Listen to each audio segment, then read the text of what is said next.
Yo, what's up? My name is Kate Dollars and I'm a DJ. And I'm Sydney, and I'm a makeup artist and co-founder of a production company. Cute. We've been dating now for 4 years and a 4 years and a couple of months. amount of months, however many. Yeah, and we've been in a creative long distance partnership Relationship for between Joburg and Cape Town. pretty much bi-coastal. What does love mean to me? I think love is an epitome of emotion. It's the center and the climax at the same time. I think it's grounding and spontaneous and encompasses beauty in all forms. I think it's intense and subtle, comfortable, enjoyable, lots of fun, and intimate.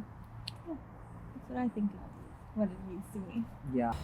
Probably when I was like 4 or 5 years old and discovered music for the first time, like really started actively engaging with music, whether it was through the family choir, through listening to music and dancing in my grandmother's house when we used to have get-togethers.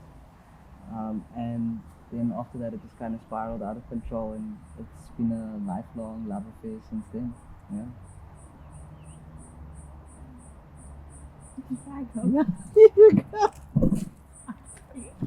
um, I can't put an age to when I actually fell in love for the first time because I've had many experiences of love.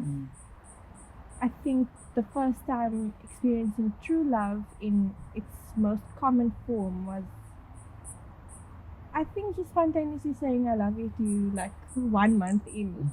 It's because I've never doubted it at all, or the words that I said when I said it to you. So I feel like that was my first kind of classic true love. And I think other times I've experienced love was in school and like making friends and exploring my sexual identity. And I think that's more love of self rather than it is anything else, because that is just all of those aspects make up who I am. So I think, yeah. Ironically, my favorite love song is about love that is kind of teetering on the edge, and someone is trying to win it back. And it was by The Internet. It's off their first album, Purple Naked Ladies. It's called Love Song -1. And for me, that song is really important because it does speak to the depth of love and kind of the desperation you feel when you really want to hold on to something as pure as that. And also for me, it was one of the first times in like approaching adulthood where I could hear a queer artist singing about queer love. And that song is always, even though it's only like 2 minutes long, which sometimes the best songs are, it's always stuck with me as one of my favorite love songs. Um, I think one of the greatest love songs of all time, in my opinion, is Kiss by Rose by Seal. It's just been, it's been a song that I always go back to, and it almost makes me cry when I listen to it. So, but I do cry for everything. So, but I think that song is just beautiful, and his voice is just so enchanting. But I think my love language is definitely acts of service. I'm a nurturer, and I'm someone that enjoys and always wants to take care of someone else, especially you. So acts of kind, did I just say acts of kindness or acts of service? Service. Acts of service. And then I think gift giving, even if it's like random stuff, like, oh, I thought about you today, so I just wanted to send you something to eat, like, Yeah. because we're obviously not together, so Uber eats you from Joburg.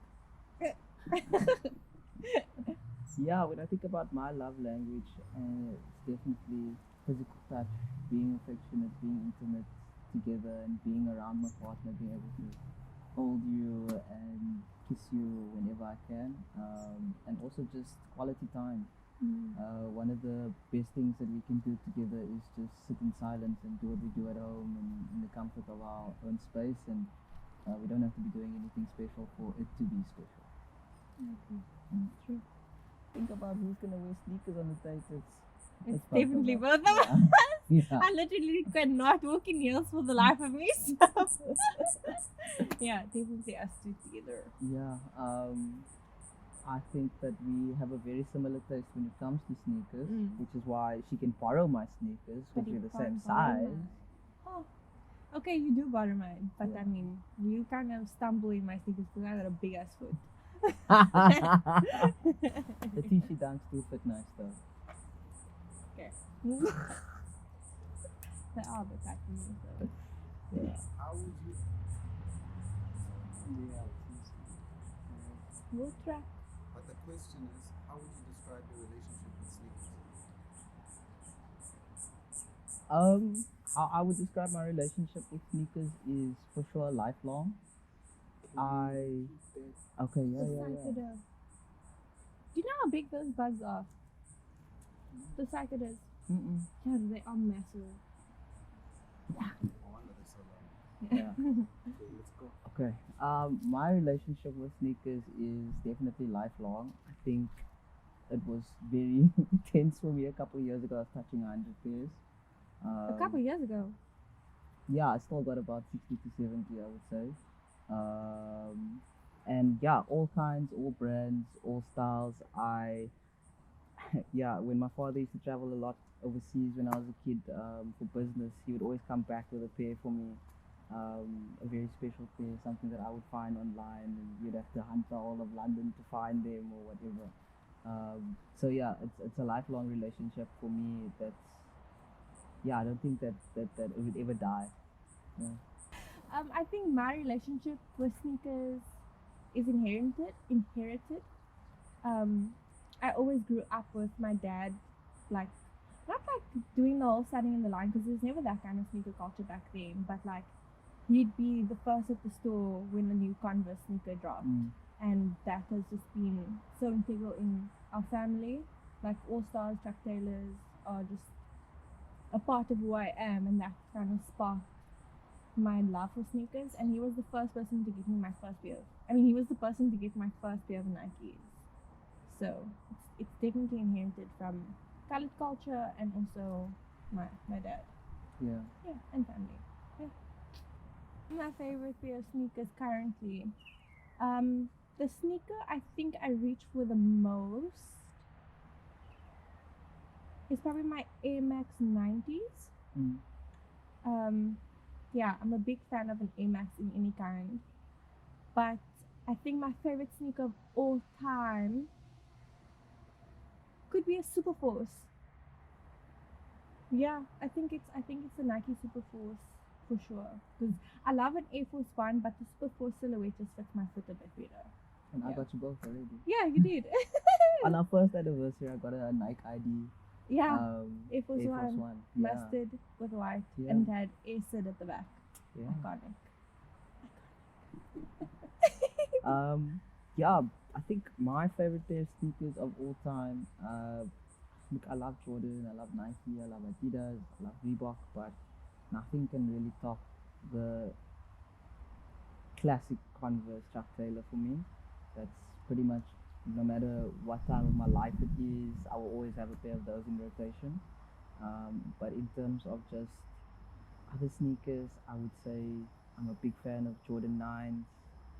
My ultimate grail that I never wear is the Jordan 9 Olive. Big fan of Jordan 4s.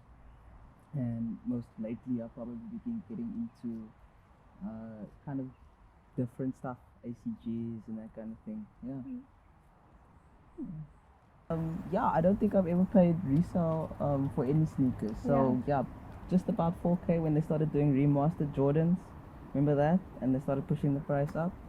But yeah, most of my sneakers come from a time where there wasn't a line. You could save up for that pair and pull up to the store a couple months or weeks later and still get the pair that you wanted, that you had your eye on for so long. And yeah. But I think on a single pair of sneakers, I've probably spent close to 3K, but I don't think I could go over it. And I also don't believe in resale culture because it to me, unpopular opinion, I think it taints the image of or the message of a sneaker, and it's just about consumerism and capitalism, you know, where I would rather just have the essence of a good shoe that makes me feel good and I feel good in, rather than having to fight people for it. Like, I've never bought a fake pair purely because I can spot a mile away. Like for real, like I can look at it, check the stitching, check everything. You can't fool me on that shit. Even though fakes nowadays are good, they're very good. they're very good. Yeah. I've never bought a fake pair. On my mama. I have a different opinion, but I've never bought a fake pair, but I've definitely worn a fake pair of like knockoff things that like I got when I was a kid, and like it looked like a sneaker, but it looked like Converse, but it was actually like a Diesel sneaker. You know, when it was that time when Diesel was doing all of those, and Soviet. But I don't see any problem with it. I mean, I think it stems in resale culture where people feel the need to fit the hype, but some people just can't afford it. And if you want to get a fake sneaker because it makes you feel good, and like, I mean, it's all about you at the end of the day and how you feel about the sneaker. And if you want to get a fake sneaker because you see other people wearing it, and you also want to do that, go ahead. Like, do you? It's your money and your business. Yo, how long do I wait to undies? Undead stuff. Oh. Yeah. It depends. Like sometimes I'll get a pair and I've wanted them for so long, or I've dreamed of having them, and then it'll take me a while to actually pull them out of the box because they're precious, so they've got grail status. Other times, you know, I'm walking out of the store with them on. You know, it really depends on how I feel about it. Whether it's something that I've waited for or wanted since I was a kid, then I'm definitely gonna wait on it, or I'm gonna wear it then. But I have to say, it is nice to keep a few pairs in a dead stock kind of section of the cupboard, because you never know what kind of special occasion pops up and you think, I've never worn these ever in my life. I need to pull them out right now. So yeah. Yeah. I think I always wait to wear a pair of sneakers. Like, unless I need sneakers for a certain thing and then the outfit, you know, accompanies it. But like, I always wait. I mean, I don't really leave the house if it's not for work, and I don't really want to wear fancy sneakers to work. But the minute I'm stepping out of the house for anything other than work, I'm fully kitted with my brand new sneakers. If I were a pair of sneakers, I would probably be an Air Max 1. OG, classic, versatile, and good looking. True though, it is. If I was a shoe, I'd have to be comfortable and colorful. So definitely the Air Zoom with the pink ombre, orange into ombre. The Air Zoom 2K. Air Zoom 2K, yeah. Your favorite. Yeah. Sneakerhead. Sneakerhead, yeah. Retro Jordans.